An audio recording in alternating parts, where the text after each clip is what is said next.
flight crew Frontier Airlines. We'd like to welcome you to Fort Myers, where the local time is 5:26. It's not too bad. We're about 25 minutes past our original time.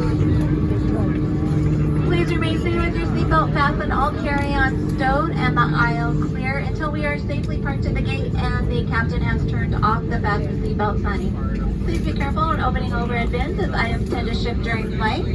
You may now use your cell phone if it is available to you at your seats.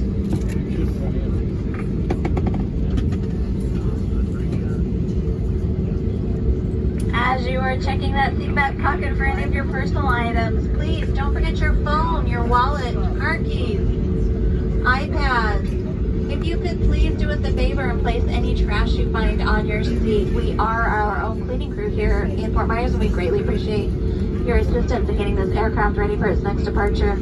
A customer service agent will be in the gate area to answer any questions regarding baggage claim. Customers needing special assistance today, such as a wheelchair, please remain seated until the majority of the passengers have deplaned. Wheelchairs will not be available until the end of the deplaning process. This will also allow us to better assist you. Visit flightfrontier.com the next time you fly to get our lost fare done right. We've enjoyed our flight with you this afternoon. Thank you so much for your patience, and welcome to Fort Myers. Enjoy your weekend.